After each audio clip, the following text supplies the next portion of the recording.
Merci, nous sommes encore là. Nakati ya poste de devoir Nabiso. Combat ezo continue kaka na Walikale, na Sud Kivu, malgré signature, il y a déclaration, il y a principe et pas il y a deux partis, M23 na gouvernement congolais. Ba M23 baza batumoko bayoka kate. Bayoka kamutute, donc bazo koba sale besoin na bango na Est ya République démocratique du Congo. Caméré asile ko sala communiqué et pas il y a public congolais. Le public congolais doit être au courant d'après Vital Caméré.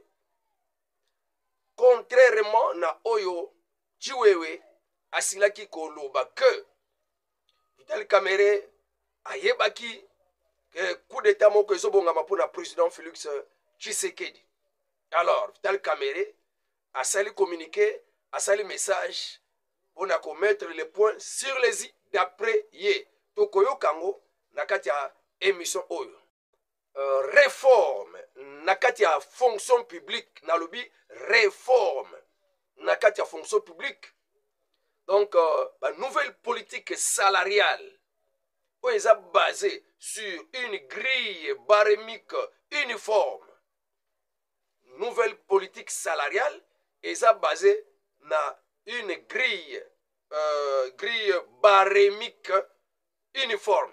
Donc, et ça soutient que on est la justice, malgré aux ana grade il y a 21, mais aux ana salaire moko et keseni na mutu à 21, il y a fonction publique, il y a santé.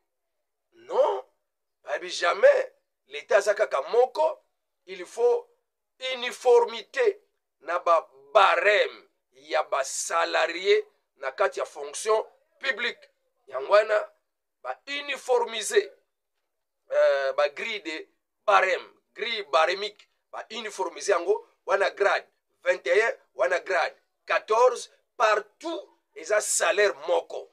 Ok na armée na FARDC, ok na santé, ok na domaine nini eza kaka oza grade 130, 140, 120, 120, tout ça, 110. Partout, il faut salaire ezala uniforme. Mais bongo te ezalaki la fois passée. Alors, toko bete lango masolo, kaka awa, nakati ya émission oyo. Tracasserie naba frontière. Surtout, naba aéroport. Président Félix Tshisekedi a bêti liboko na mesa. Alors il faut restauration de l'autorité de l'État partout. Boko kaba explication, mukonzambo kaba mesure nini asili kozwa pona bizali wana ya mabe.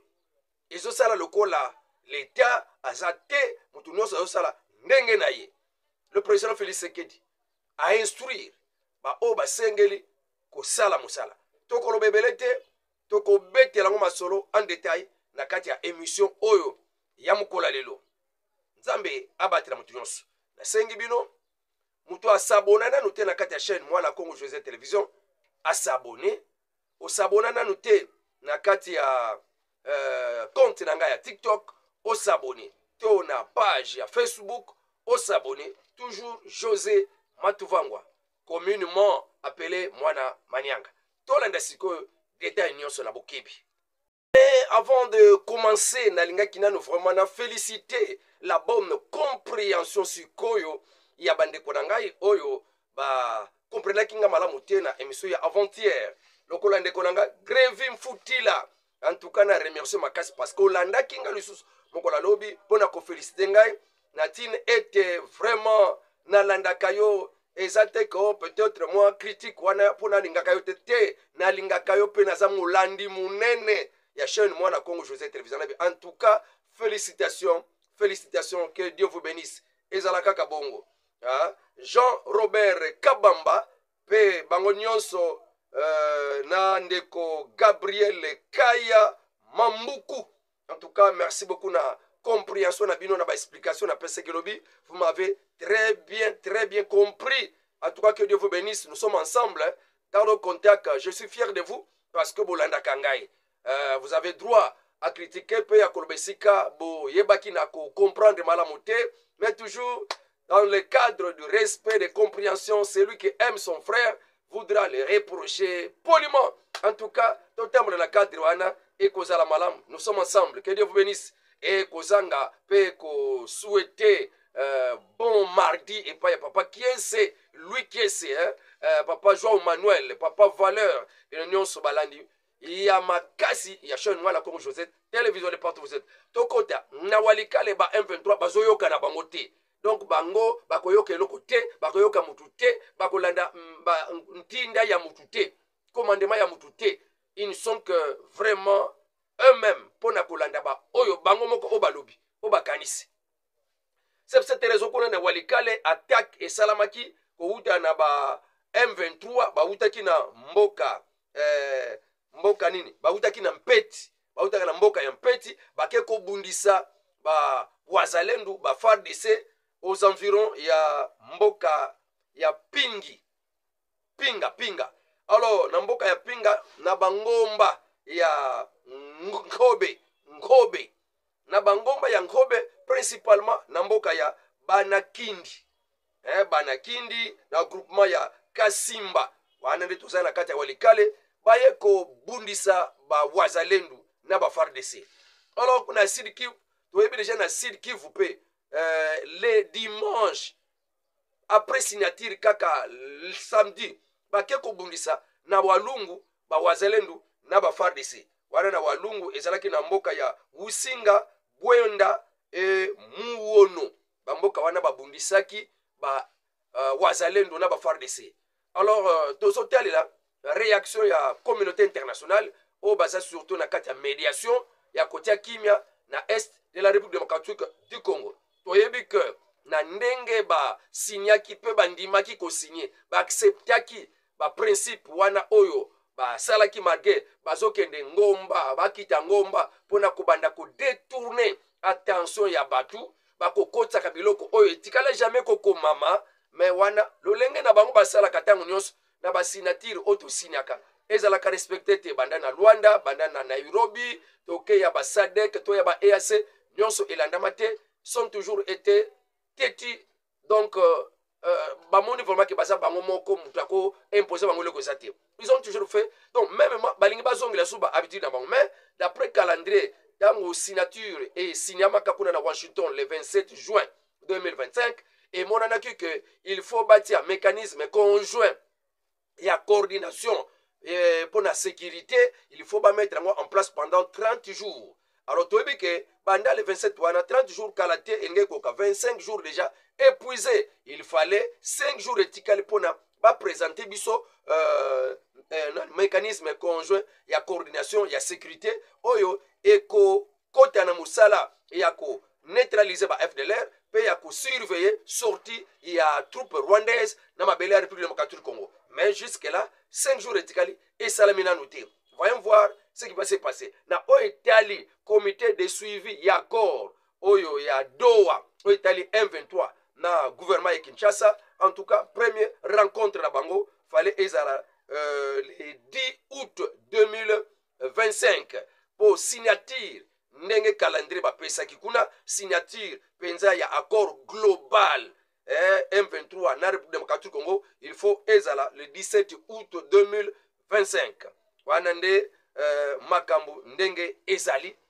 mais tout le monde qui sur le terrain vraiment rien de volonté na kati ya engagement oyo basinyaki bango moko tokotala ndenge ko salem là. Alors la RDC continue à se renforcer mais toujours dans le même cadre il est na kati ya Sud Kivu na Uvira un événement suspect et yokani et pas ya gouverneur Purusi Jean-Jacques Purusi et yokani ba wazalendo bazo révéler que Purusi a bengisi plus de 55 véhicules et tondana biloko ya kuliana bakisi pona koya ko ravitailler ba FARDC bazana Uvira. En tout cas wazalendo na monango suspect comment toza vraiment proche ya kozala attaquer na kati ya projet d'attaque ya ba M23 baza na Kamanyola baya ko attaquer Uvira boyo bengisa ba mituka ya biloka kolia na ya bakisi e uta Rwanda via Bukavu. En tout cas ba wazalendo ba moni gouverneur donc suspect. Mais na ngambo ya gouverneur ya lobi ke ezana bato bazo ko fondele makambu pona ko tiaye en contradiction na gouvernement en place pour ba yina ye pour ba longola ye. Et du moins ye asa toujours loyal, asa toujours docile na makambu ya gouvernement ya Kinshasa ba institution nyonso ye azo sala musala na ye. Mais en tout cas azo déjà plus de 17 menaces de mort kaka dans 3 jours. Ninga lobi pona kaka oye azo travailler na ba rebelle oye azo linga akoisa Uvira nde yango bazo menacer de mort mais alobi aza pour rien il est toujours docile na gouvernement congolais oyezo kamamana président Félix Tshisekedi ma union bazo loba ezande ba chantage ba makambo ba fondé bango moko alors tokotala mais du moins service à renseignement service à sécurité bata la penza bien les kambo parce qu'il n'y a pas de fumée sans feu anande communication mususu otoko pesa bino tokota na dossier ya Vital Kamerhe asili kosala communiqué kolandisama ndenge papa général Christian Chiwewe asili ko dénoncer Vital Kamerhe depuis France akenda ne soki pe anakapatia toyebite Kamerhe azoko kozonga te banda kenda pona makambo conférence ya ba parlementaire ya francophone mais ozozonga te pona nini protégé par Macron alors tu vois azangite ko dénoncer parce qu'il y a aussi une liste que États-Unis a tia liste noire il y a quelques politiciens congolais même la fin de Seto dans monde civil mais ils sont des politiciens basés na kati ya liste noire au président Félix Tshisekedi a présenté qui et pas oyo America a présenté qui et pas ya président Félix Tshisekedi acha bango mupanzi parce que tango bango bazo ko vanda ko sala ko travailler ko exploiter na kati ya République démocratique du Congo bango bakozala te sont à la base ya ba corruption ya ba makambo ebele ya mabe oyo tozo boya pona ko niatela démocratie to état de droit alors Vital Kamerhe pe kombo de la kati muto akambaka ITPR Rwanda wana waza représentant ya Batuchi awana RDC kombo na yepe ezana kati donc je crois na gouvernement oizoya ba kozala kutu nomete et d'ailleurs Vital Kamerhe a déjà promis à longwa na kati ya septembre oyo parce que esengeli quand même to travailler na bande kwa États-Unis bazoya pona koluka pe Congo et développer pona to kota na kati ya destiné na biso lolenge papa Simon Kimbangu atikala ko prophétiser yango ke bamindele bakoya kofuka mela biso awa ko bondela biso pona bosu babandi ko ya déjà Chine aya abandi ko bondela kabandi ko féliciter accord États-Unis tout ça mais ozala ki a tongate o yibi o bandi ko to benga numéro 1 na niveau économique o yibi na kati ya mboka République na kati en tout cas Vital Kamerhe lobby nini à lobby depuis le 20 juillet 2025 à cela qui koyoka déclaration il y a monsieur le général Christian Chiwewe. Alors je prends acte caméra lobby je prends acte je prends acte avec gravité et consternation du message dans lequel on m'accuse d'avoir été informé d'un complot, d'un coup d'État, un complot de coup d'État manqué contre le chef de l'État, le président Félix Tshisekedi Tshilombo. Azo regretté à prendre acte, na motema passe avec consternation. Oyoka message outi pa ya Chiwewe ke ya yebaki makambo ya coup d'État. Alors, je regrette catégoriquement, je rejette catégoriquement avec la dernière énergie ces accusations fallacieuses et dangereuses qui ne se reposent que sur aucun fait, aucune preuve. Ce n'est qu'une volonté manifeste de détourner l'attention de l'opinion congolaise à son échec de la sécurité stratégique lors des événements du 19 5e mois 2024. Alobi eza ya lokuta ezande ye azangi na ye azui échec azan échec na bokamba mina ye na ki chef d'état-major azanga ki ko sécuriser le président Félix Tshisekedi akutana le kama na le 19 5e mois na 2024. Échec wana ye alinga ke ndoko bambela ba misu ba ber wana oke ba yeba ki makamba coup d'état eza lokuta na ye wana ezande se camoufler na sima ya batu mususu d'après Vital Kamerhe. Je rejette catégoriquement avec la dernière énergie ces accusations fallacieuses et dangereuses qui ne se reposent que sur aucun effet, qui ne se reposent sur aucun fait et aucune preuve. Donc, ozoko selanga makambo preuve ezate fait moko ezolakisa te ke nayebi yango ndenge azoloba, ce n'est qu'une volonté manifeste de détourner l'attention de l'opinion publique de son échec sécuritaire et stratégique lors des événements du 19 mai 2025. Ok, bon. Alors, je tiens à rappeler, Vital Kamerhe, alors je tiens à rappeler, je n'ai jamais été ni consulté, ni impliqué, ni informé de quelques entreprises subversives. Donc, natikala kozala jamais informé, impliqué, ata consulté, na likopa moko ya mabe contre le président Félix Tshisekedi, ata kutu contre ba institution ya mboka. Je suis un acteur politique connu pour mon attachement indéfectible à la paix, à la démocratie et à l'état de droit. Boyebinga malam na vraiment acteur politique au penza kangami na kobunda pona paix, pona paix, pona démocratie, pona état de droit. Na kangami pona bitumba ya ko installer, ya ko luka na RDC, état de droit ekota, démocratie ekota, paix ekota. Boyebinga en tant qu'acteur politique Yamakambu Oyo. Est-ce que c'est bon? Ma proximité avec le chef de l'État est fondée sur la loyauté, la collaboration institutionnelle et la recherche des intérêts généraux. Ngai na kangamaka na chef de l'État na pambate na ki loyauté na ngai na ki botosi na ngai na volonté na ngai ya kosala na elongo pona toluka collaboration ya ba institution ezala malamu pe recherche ya ba intérêt général ya mboka esalema ya mwana attachement na ngai na chef de l'État na koko trahir te naza loyal na koko trahir te naza docile naza obéissant je m'attache na sincérité nyonso na kotikala kokota ko na likopa moko te pona kolinga kobebisa bomwe na ye. Voilà ndenge Vital Kamerhe asili koloba ceux qui au lieu d'assumer leur échec du dispositif sécuritaire, ils préfèrent jouer la carte de la diversion. Ils doivent répondre devant la loi. Oyo, bazo kose langa makambo. Au lieu que ba subir, ba supporter, ba s'assumer, ba assumer échec na bango, ya kozanga ko sécuriser mokonza mboka, ko sécuriser mboka, bango balingi ba kose langa makambo. Loi elanda bango. Ils doivent répondre à leurs actes. Dengue Vital Kamerhe azoloba. Je me tiens à la disposition de toutes les instances compétentes pour clarifier devant des témoins en toute transparence cette situation.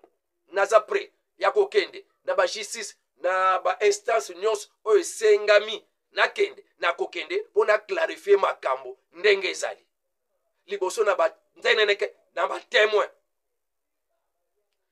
Akende to akende te yebisaka andimi na ye akokende kasi suko ayat suko azolobela kuna na France aya akokende pe ko répondre à mes détracteurs donc la banguna na ngai na ba ennemi na ngai vous ne trouverez ni refuge ni excuse dans les mensonges. Le peuple congolais connaît les siens et la vérité finira par triompher. Que la justice fasse son travail. Bana communiqué ya Vital Kamerhe et lobeli bino nini na lingina yo kanano ba opinion na bino ba version na bino compréhension na bino na ba communiqué ya Vital Kamerhe. Peut dites un mot pour lui. A lobeli na France sur Mafunda Chiwewe asalié le général Chiwewe. Alors ne ekomi pa na bino to kuta na kata ba commentaire. Abonnez-vous si vous n'êtes pas encore abonné, likez, aimez la vidéo, partagez et commentez. Tracasserie et leki. Namboka ya RDC na ba frontière. Le président Félix Tshisekedi en colère. Le président Félix Tshisekedi en colère contre le hors-la-loi. Ba o bazo nyoko la baninga na bango ba congolais. Ko taxe batu ko kota ba taxe ezanga tina na mutu na makolo eyebani te eza na mibeko te eza na bamikanda te surtout na baéroport okende kaka frontière ya lufu soki okoti na ngambo angola là c'est la paix soki oye na ngambo na biso c'est de désordre total cafouillage donc oyo oyokaka mpenza ke donc Titanic non kende na aéroport surtout na aéroport oh taxi ya boye oh taxi ya boye oh taxi ya boye donc en tout cas mboka yango ezalaka mboka ekambamaka na mutu te tout le monde fait sa loi et donc en tout cas yango mokonzi ya mboka alobi la restauration de l'autorité de l'État passe par la fin des comportements yamabe, comportement déviant. Restauration de l'État, ezalaka kaka te ke oh non, on a ba M23 ba vandela ki kuna, ba longwa pona biso tozonga. Soki pe batu baso kamba entité wana, baso kipe na bango te. Mutu na mutu osala ndenge na lingi, ba bomi batu. Basali ba désordre bakuluna bazo nyokola batu etali kutu l'État te etali kutu la police te etali kutu oh mboka na biso armée kuna kota maluku danze ba mobondo bakoti etali kutu FARDC te. Donc abandon des postes, abandon du devoir, abandon ya poste du devoir, poste na yo ozate na devoir na yo ozate. Donc poste du devoir ozate. Ba bourgmestre on dirait qu'il y a on dirait que bourgmestre bazaka kwana bavanda pona bazwa ka salaire ya que bourgmestre. Donc musala sur terrain et zalakate matiti partout salité partout, il n'est même pas connu na kati entité naye tala ba taxe o ba kende ko senga ba taxe là ba oyo bazo sala mwa misala mike ba boutique DG ya zawan mutazana boutique ya muke kisina donc base et cause la $500 DG ya zawan faut taxer ye mokazo teka peut-être azoaka moi aide moko mutu mususu aya koteka na aide mususu il faut facturer patuno so mibale il faut facturer en tout cas allez commune susu économie environnement batunyo so wana finalement mutakoza bénéfice combien mutako kangate. Donc nous-mêmes autobimaka lokola ba l'État on fait souffrir notre population pour que au lieu de promouvoir ba misala wana ya mike ya batu biso moko tozo bomango et so mutakoy l'État n'a pas le droit ya ko yeba ko remonter. Par exemple le Tshisekedi Amoni non hein? Il faut qu'on change makambo. Alors décision du président Félix Tshisekedi pour na makambo oyo tracasserie aux frontières. Le président Félix Tshisekedi exige l'audit urgent et le retrait des services illégaux pour soulager les voyageurs, les opérateurs économiques. Il faut bakanga, ba service o ezaki ezozo ba taxe, mais ba yebani na l'État te mbongo ekendaka wapi. Il faut nanu bakite basala audit ya mutu na mutu esika asengaka batu mbongo. E mbongo eza wapi? Osengaka mbongo nana tinda yo. Mbongo yango eza combien? Ozwaka mbongo combien par jour? Ba yeba mbongo nani azwaka ngo? Et on va maintenant arrêter les gens.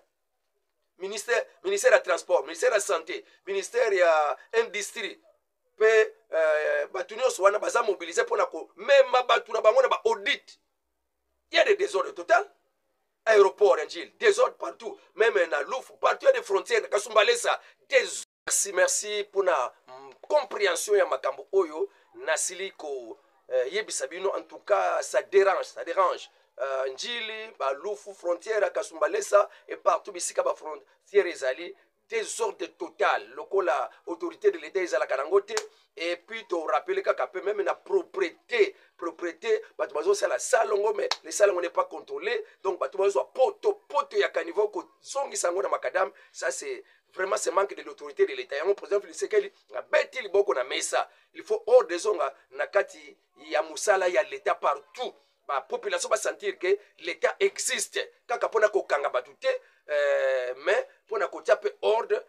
La paix bisika makambo esengel etiamana ordre. Alors du côté il y a papa Liaou la fonction publique en tout cas il y a des rénovations hein? Une bonne nouvelle pour la fonction publique réforme la katia fonction publique. Le gouvernement a adopté une nouvelle politique salariale. Le gouvernement hein, sous l'impulsion du chef de l'État, a adopté une nouvelle politique salariale. Nouvelle politique yango ya kufutaka ba travailleurs eza ndenge nini ezokende na kosala ete. Donc cette nouvelle politique est axée sur une grille barémique uniforme. Donc kofutama ezala uniforme na ba institution nyonso, na ba bisika nyonso, na ba ligne nyonso o bato bafutamelaka wana bato ya santé, bato ya éducation, état éducation professionnelle, donc ata na côté ya santé na lobi, ata côté ya fonction publique, ba c'est combattant na armée. Donc bango nyonso esengeli oza na grade ya 120 na partout mutu aza na grade 120 faut oza na salaire moko, hein? O mutu oza na grade ya 210, oza na grade ya 220, 310, 350, auto bengaka 31, 35, 21, 22, donc 14, donc 12, 11. Donc nyonso wana ezala wapi okuti mutu wa 11, mutu wa 12, mutu wa 21, mutu wa 14. Partout salaire ezala uniforme. Et puis salaire pe ezala ya mwa komata. Donc uniformiser makambo nyonso nde biloko wana bato mutu ya budget, papa boji na mutu wa fonction publique bazosalela biso makambo kitoko.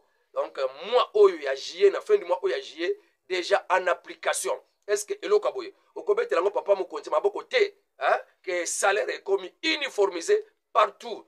Réforme la kati ya fonction publique et sala malam et sala kitoko koyoka masolo ya boye. En tout cas, nzamba batela bino de partout vous êtes. Si vous n'êtes pas encore abonné, je vous en prie, abonnez-vous, likez et aimez la vidéo, partagez, commentez, tout se retrouver na yo na kati ba commentaire. Ngana tanga ka ba commentaire. Donc oyo koloba, je vais lire cela et nakoya ko témoigner s'il y a à témoigner. Merci, à nous revoir au prochain numéro. Avec Dieu nous ferons des exploits, avec Dieu la victoire est certaine. Au revoir, à la prochaine.